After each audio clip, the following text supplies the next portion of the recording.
Hi guys, my name's Dr Cartwright. I'm a person with disability from Melbourne, Australia. Welcome to the We Think Out Loud podcast, where I'm going to interview people, challenge the status quo of people with disability in Australia, and have discussions and learn along the way. Welcome to my first ever episode. I got the privilege to sit down with Dr Colleen Pearce from the Office of the Public Advocate in Victoria. Thank you to you, Colleen, for giving me the privilege and the trust to be the first guest on my podcast. Thank you to everyone that works at the Office of the Public Advocate and in the work that you do. I hope this podcast is educational, insightful, fun, eye-opening, and stay tuned for more, because there is more coming. This is our first one, but yeah. Hello, my name's Dr Cartwright. Welcome to my first ever podcast of We Think Out Loud, because I named it that because I process and think things out loud. Today, I'm going to be talking about some stuff.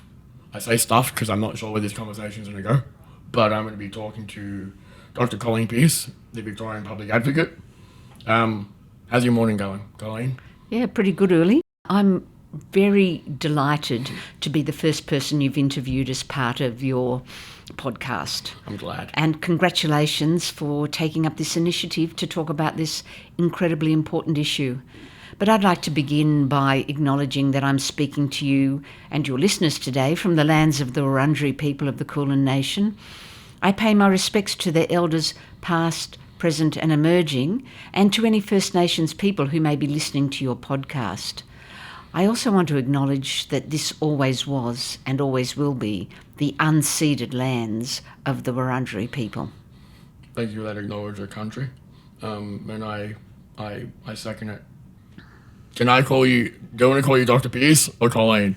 Please call me Colleen. You sure? I'm positive.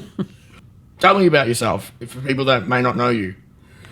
Well, the most important thing to say is that I'm of First Nation descent.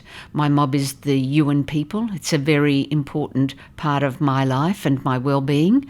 And I'm very proud to be a Yuin woman in working as the public advocate. Awesome. How did you get start in public advocate? Well, I've worked for a very long time in the health and community services sector. Yep. I've had a very long career, more than 40 years. So I've done things like managed a community health centre. Okay. I managed a drug treatment centre. I worked for the Uniting Church for a long time as the manager of their services across Victoria and Tasmania. Awesome. I worked for the Department of Justice as the director of their Victims of Crime unit. And then the position of public advocate became vacant, and I applied for it. What made you choose the public advocate? Because when we originally thought about doing this, I'm just like, what made her go government? What made her go that route, and not non-for-profit or something? Because I'd worked for most of my life in the not-for-profit sector, in the health and not-for-profit sector. And I'd actually only been working for government for a very small amount of time, about 3 years as the director of Victims of Crime, before moving across. And I must say, when I started working for government, I thought I'd joined the dark side. Was it a change?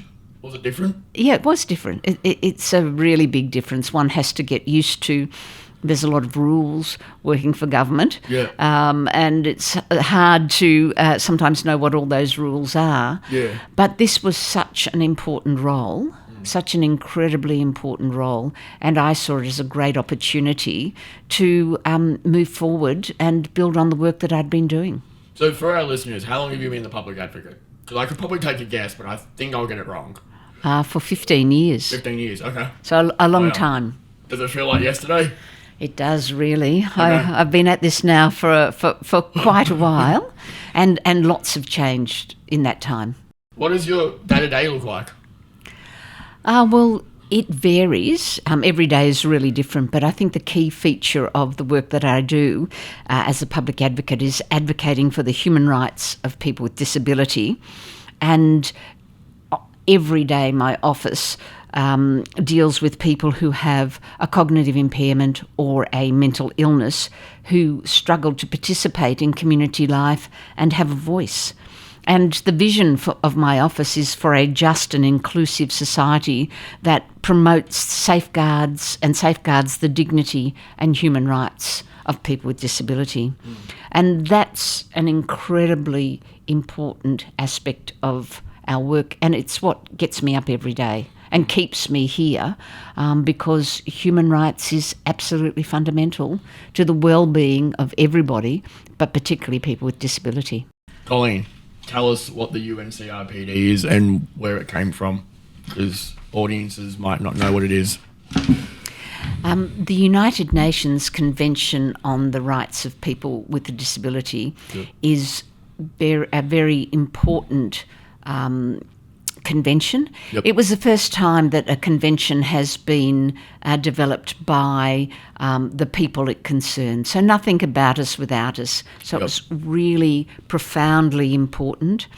And it brought together a whole lot of rights that are really critical for people with a disability. Do you know where that came from?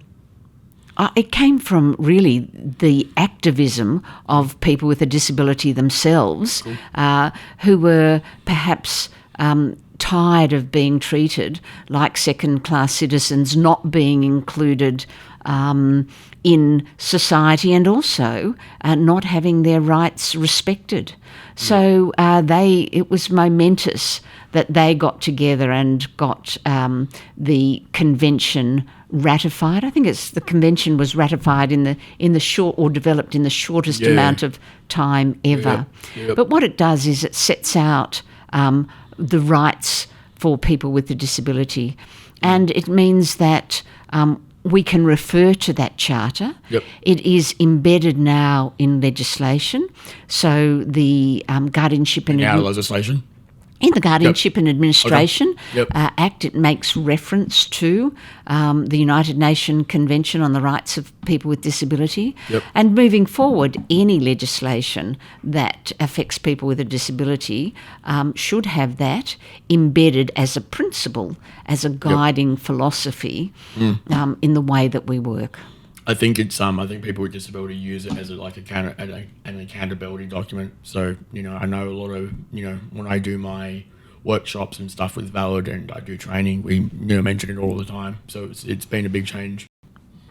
Colleen, tell us about the gag laws, or Clause 37, Schedule 1 of the VCAT Act.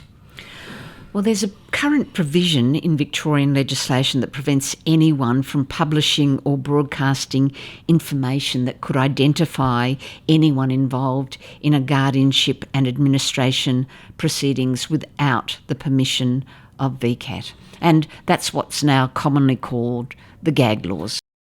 So, Colleen, explain to me, if you can, what the difference between guardianship orders are and administration orders. Yeah. Are they the same thing? No, there's a guardianship. No, you tell me. What are they actually called? Yeah. Well, there's guardianship and administration, but I might take us back a step and say that people have the right to make decisions for themselves. They also have the right to be protected. And sometimes with human rights, it's balancing competing rights. And there's weighing up when a person might need support to make decisions or may need protection because they're in a situation of violence, neglect and exploitation. So guardianship is about a person who's not able to make decisions about a financial or a personal matter. So where it's a financial matter, that's administration, and that's VCAT will appoint either a private administrator or perhaps state trustees. But guardianship is about a personal matter, and that might be issues related to where a person lives, what services they need access to, or what people that they might be able to see. So they're probably the key decisions that lifestyle choices. Lifestyle choices, that's right. Yeah. So that's the difference between the two. But it is important to say that the decision is made by VCAT, not by my office. Yep. So we're not always involved in decisions for guardianship. Yep. And so we then get an order, and it's Yep. on the basis of that order that I am appointed as the guardian, Yep. and then that's delegated to staff Yep. to make those decisions. Yep. But in the legislation has changed Yep.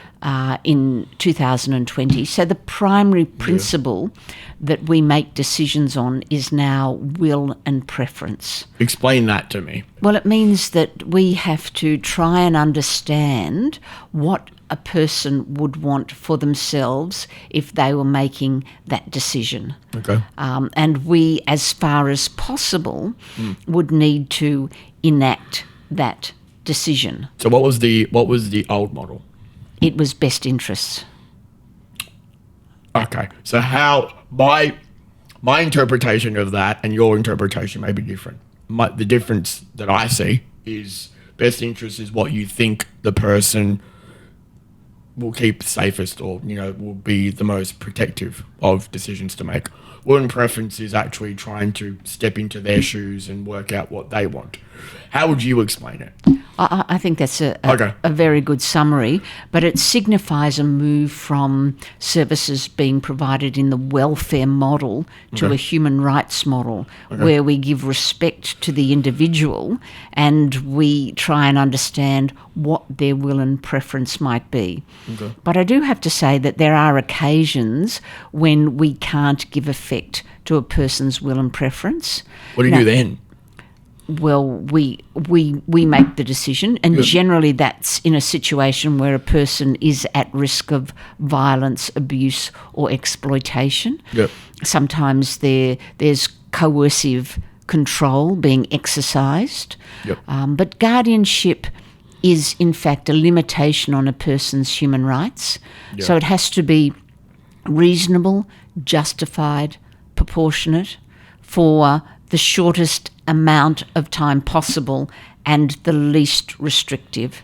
So what that means is, where possible, we should be working to give effect to a person's will and preference, supporting them, in fact, to be giving effect to their decisions. Yep. And where that's not possible, we have to justify why we are overriding a person's will and preference. Yep.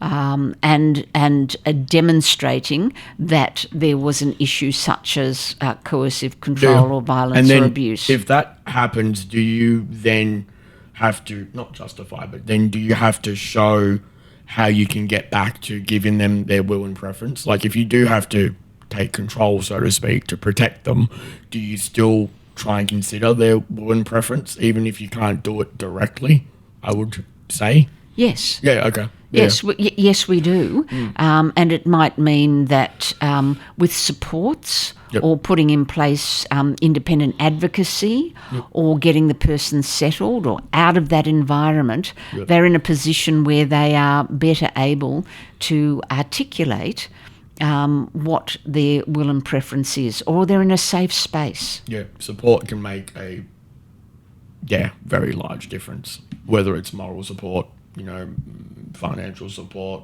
formal support, non-formal support, friends, family. But that should be, as I said, for the shortest amount of time possible. Yeah, I spent most of my time in hospital, and my doctor at the Children's is now the chair of the bioethics committee. And I asked him one day, how do you make your decisions? And he's just like, whatever decision we make, we need to make sure that it's the least impactful for the patient, the family, the nursing staff, and everything. So that can be very hard, because that advocate, one of my mentors from your office, actually turned around and said, most of the time in advocacy, you have two rights. Like you have two truths. You have to choose which one's better. And sometimes it's not easy to make, because there are two options that are correct. which one do you choose? And that's what I said. Sometimes you're weighing up competing rights, like autonomy and like the right to protection, and that's what makes it hard. It's the balancing of human rights. But you have to, wherever you land, you have to be able to justify why you landed on that position. I was going to ask you before, what's the biggest change from guardianship to now? Like in your role, when you started, what's the biggest positive that's come from change? Well, the UN CRPD. Was that not in effect when you started? I think it was 2006, Okay. and I think we signed on around 2007, but don't quote me on those dates. I don't know and either, so it's fine. I started in 2007, so over that period of time, what we've seen is a really significant change. It's changed us. It helps push us from the welfare model to a human rights model where we try and give effect to a person's will and preference. It's led to the change in the guardianship laws, and I think people with disability have used the UNCRPD very effectively to enhance their rights and fight for their rights, and rights that they were entitled to prior to the UNCRPD. But I think that's been a really significant change. Interesting. What's gone backwards? Has anything gone backwards in your time in the guardianship arena? Is there anything that could be improved?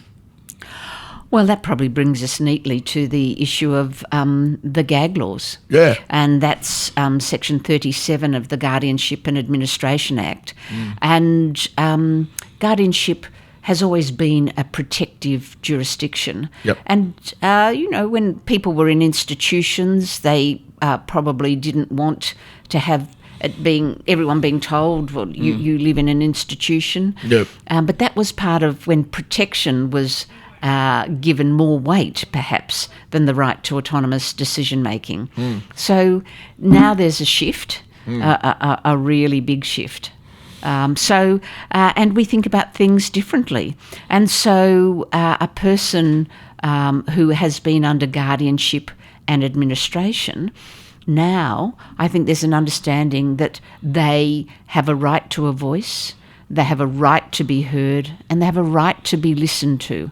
And so Section 37 came with the old guardianship laws into the new. And I think it's time for a change. So confusing because I'll explain to listeners, and this is why I'm here. I made a movie about my life, and it was aired on a network, and then I got told that I broke that law. And as you may know, the Clause 37, Schedule 1 of the VCAT Act, gag law or confidentiality and privacy, I think that's what the definition is under, says that I can't talk about it whether I'm on the order or not on the order. So I broke the law, and if I'm correct, it's like a $3,500 fine, and that's a lot of money for a person with disability. So my movie came offline, and I had to fight. I had to go back to court. Luckily, I knew advocates and knew people, and had to ask VCAT to give me permission to be able to say that one sentence to put my movie back online.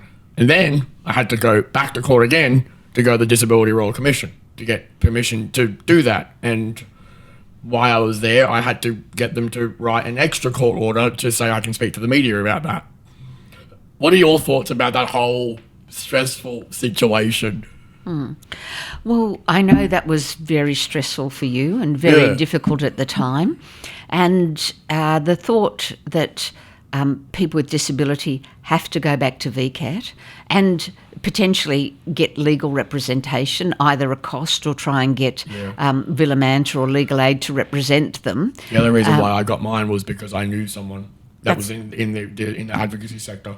I thought my whole ambition on life was gone. Like it just disappeared. Yeah, and that's very disappointing and disheartening.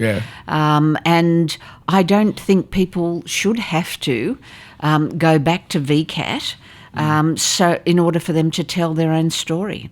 But that currently is the law, and you've been very vocal about the need for law reform. And I mean, I do have to say that there are valid reasons that limit the disclosure of sensitive and personal information. Tell me some of them. I'm happy to learn. Well, for example, Uli, with the, I agree with you that this law should be changed, and that you and others should have the right to tell your own story. But should anyone else have the right to tell your story? Should your family members, should your neighbour be able to tell your story? Should your grandparents be able to tell that story? Who owns that story? And so that is very personal and sensitive information.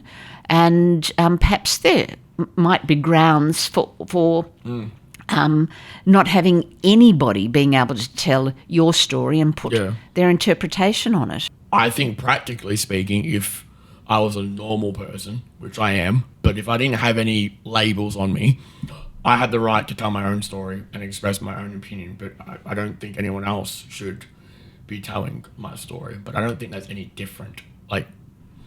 What are your thoughts? How do you find that balance? I think this is the complication, and certainly people should have the right to tell their story, whether or not they have a disability, whether or not they're under guardianship and administration, and consistent with the view that people should have the support that they need. People should have the support, be able to be supported to tell their own story, and they should be able to have the support of independent advocacy to tell their own story. And I think there needs to be some consultation around who else can tell that story. And I think within the disability sector there would be differences of opinion. Definitely. But absolutely any person should be able to tell their story without any hesitation. I think the thing that frustrates me about this law is I don't. Let me be clear. Some people might get up in arms and think that I want to scrap the law that clause completely. I don't. I agree with you that we need to protect people with disability, and we need to do it in a balanced and reasonable manner.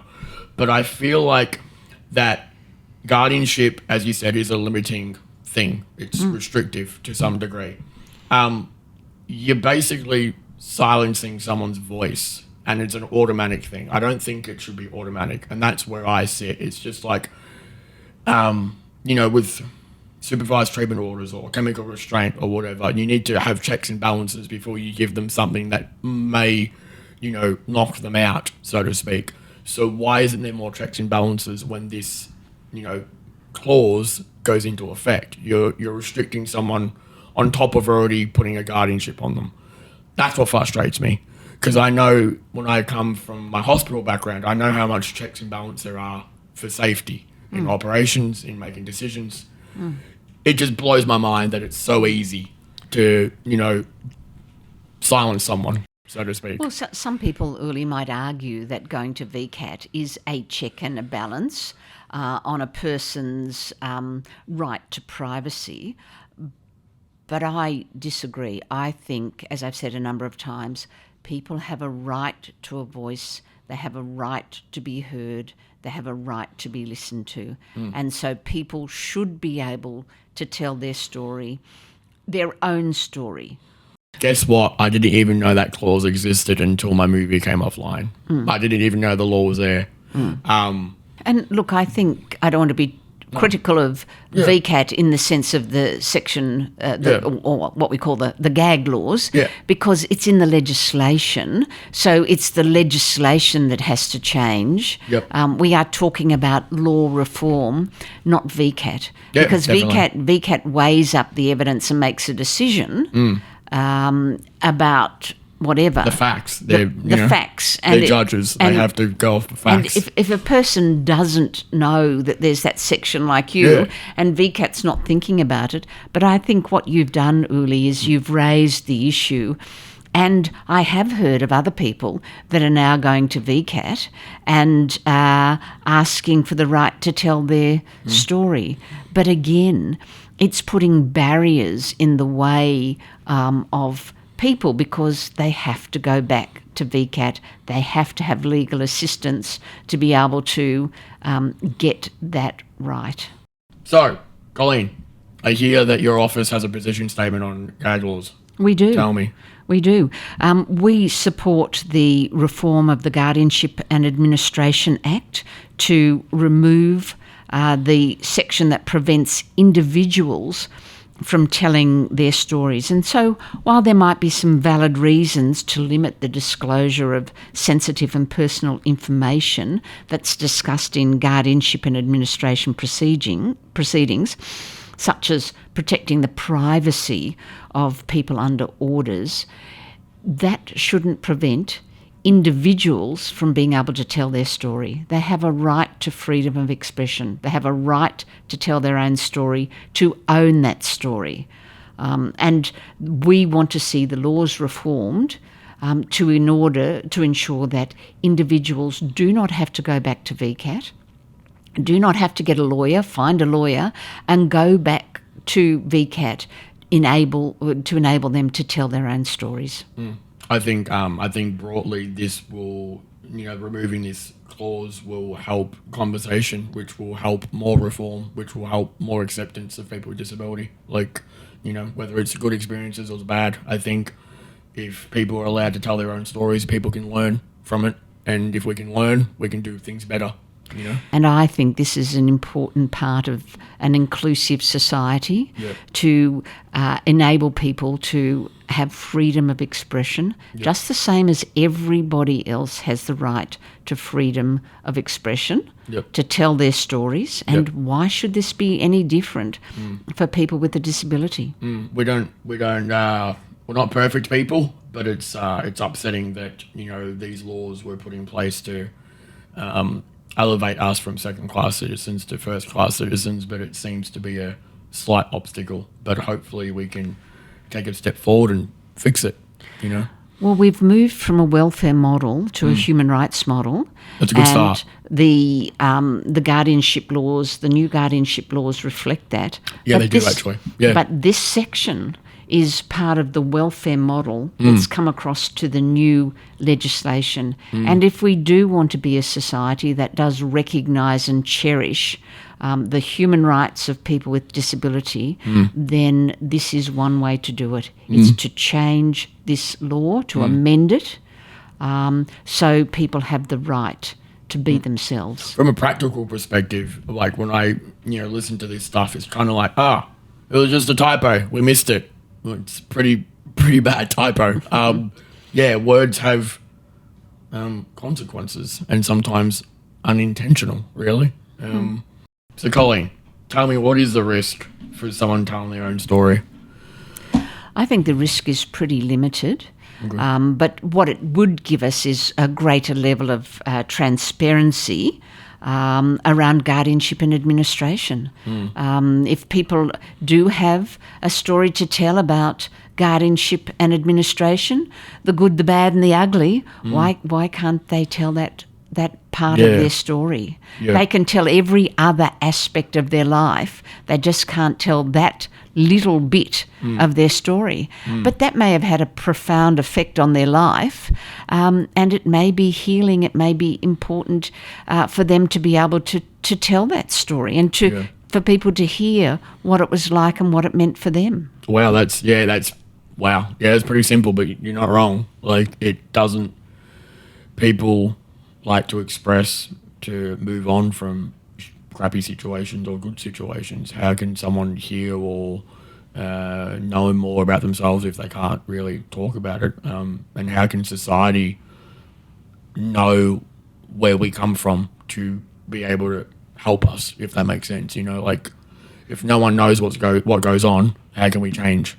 And as I said, you can talk about every aspect of your life. It doesn't prevent you from telling your story, but just this one little bit, which could have been, profoundly disabling and traumatic. And we know the power of people telling their stories. Yeah, truth to power. I think it'll bring more accountability and transparency and all that stuff. I think people with disability have an opinion and they have very intelligent things to contribute to society, and I think they should be able to do that. So, Uli, what do you think the barriers are that's stopping this law from changing? Oh, you're really turning the tables, aren't you? I think an attitude barrier and a cultural barrier.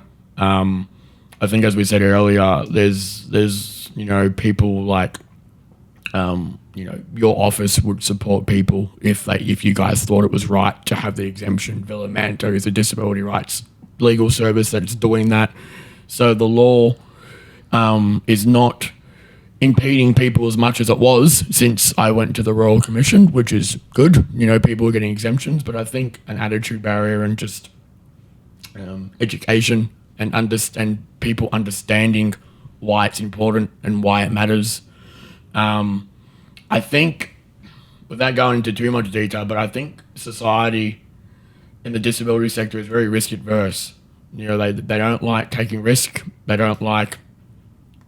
It's saddening because the protection model is there to protect, but it also encourages abuse and neglect and exploitation because there's not much oversight. I don't know. I'm no expert, but that's how I feel about it. What do you think the barriers are? I think they're largely attitudinal.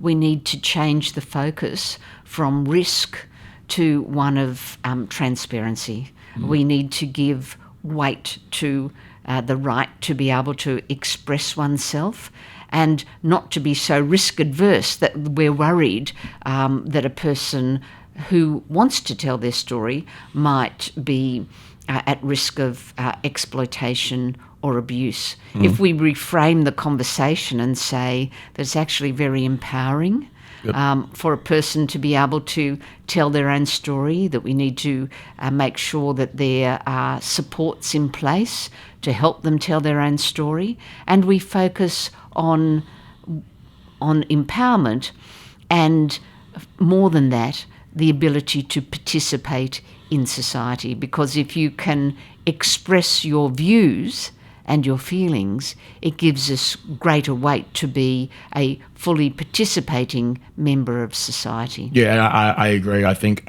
as I was talking, I was putting the images in my head, and you're right. I think the protectionism should come from the ability for people with disability to tell their own story. We can assume they can protect themselves with a little bit of support instead of putting the power into someone else's hands to protect them for us, so to speak. I think it'll get us further.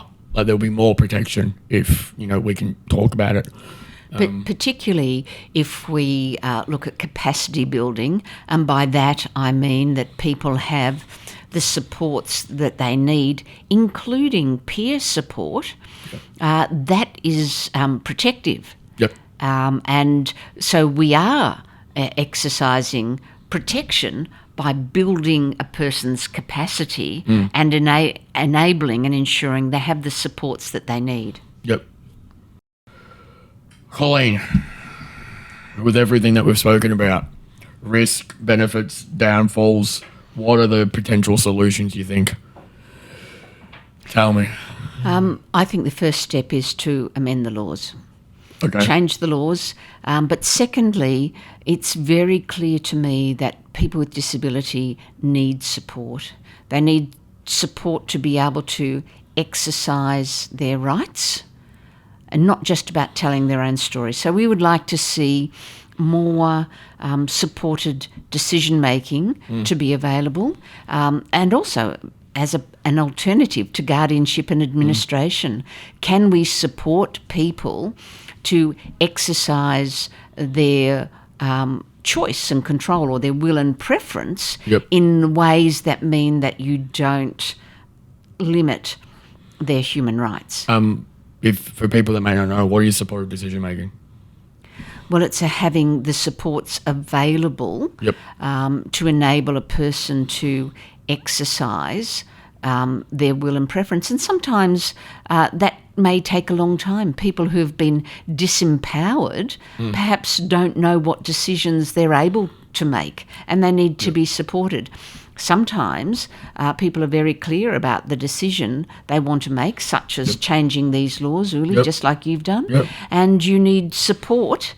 Perhaps it might be legal support, it might be advocacy support, Moral peer support, emotional support, whatever it might be. To be able to exercise that control. But it needs to be, I think, embedded in the National Disability Insurance Scheme. It should be a funded part of the scheme to support people to make their own decisions. And if that was the case, perhaps we wouldn't have as many people under guardianship as we do. So what's the difference, just very briefly, what's the difference between like the guardianship model and supportive decision making? Because some people that may not know might think that they're the same thing. Like guardianship helps people make decisions, and so does supportive decision making. So what's the difference?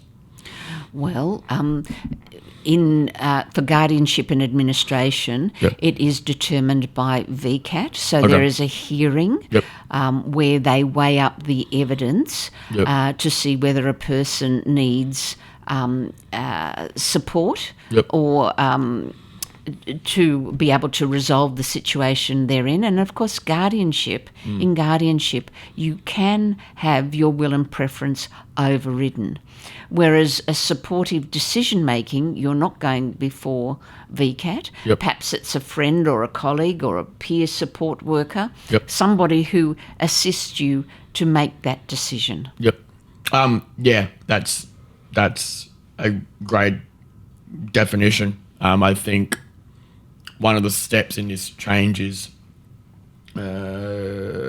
society needs to be more open to the idea and accepting that we can make those decisions. And I think, that movement is coming. There's a lot of people with disability that are advocates like myself and, my friends. But I think there needs to be an attitude change, but obviously things need to change everywhere. We can always do better. Uli, can I say congratulations? You have put this issue on the national stage. Your advocacy has been extraordinary, and your ability to get people to listen to you has been very exciting. Thank you. And I think without you, that we wouldn't have got as far as we have. And I know it's frustrating. Legislative reform takes a long time. It's my first ever attempt. And you are doing a fantastic job, and I want to encourage you to keep going. Thank you. I think the thing that keeps me going is bringing light to an issue that normally doesn't get spoken about, and that's what keeps me drived. But I appreciate your comments coming from someone like yourself, because it can be tiring, it can be exhausting. Colleen, thank you for sitting down with me early in the morning. Summary, tell me what's the future hold for your office, and what are your thoughts? Where are we going? Look, I think the NDIS represents a real and exciting opportunity for people with a disability to have more choice and control over their lives. This can only be a very good thing, and I'm very optimistic with the current review of the NDIS. This is going to lead to some very significant change, and through that change, I hope that we see a greater emphasis on the human rights of people with a disability. We've seen some of that occur, but there's still a long way to go. And I'd like to see discussions about human rights broadly, but particularly for people with a disability, to be part of the broader community discussion about rights. We should always, when we're talking about people with disability, have human rights at the forefront of our conversation. We should be focusing on their rights and not on the risks. And I think we are hopefully a long way down that pathway. Do you reckon we can do it? I think we can, but there's still a lot of attitudes to change. Okay. And I think the amendment to the gag laws are a great place to start. There's a lot of change that's come, and you've seen a lot of things, and you've advocated for a lot of people. What would one piece of advice you would tell people that are listening to this? If we are looking for a just and inclusive society, if we really want to achieve that, we need to start by recognising that people with disabilities have rights, and for far too long they have been disempowered and not been able to exercise those rights, that society is very ableist. And by that I mean that they focus on people's ability and without giving proper recognition to the fact that people with disabilities also have very important abilities, whether it's as writers, as advocates, as documentary makers, filmmakers, as artists, as contributors to the workforce. And we need to look at the barriers that stop people's participation in society, and all of us need to work towards that change, not just people with disability. I think I get caught up in that as well, because people look at me and don't think I have a disability, so they just assume I can do everything. So, go. You had a question for me, or you were going to say something. Tell me. Uli, how can people support you? Particularly... Google me. No, particularly in getting these gag laws changed. What can they do to help? I've got a petition. That's on change.org that I will link in the description. You can Google me on Google. I'm Cartwright and Crew, or We Think Out Loud podcast, or Life as Battlefield. Go watch my movie. Just because everyone says it's a good film and it's very insightful, so go learn something. I'm on socials. Have a chat with people with disability. Have a chat with me. Just talk. Be kind to people. Be nice. Thank you for joining me, and thank you for being my first guest. My pleasure. It's been great to have this conversation with you. We have to come back and do this once the review comes out. Fantastic. God, that's going to be scary. But until next time, thank you, and bye. See ya. I don't know how to finish it.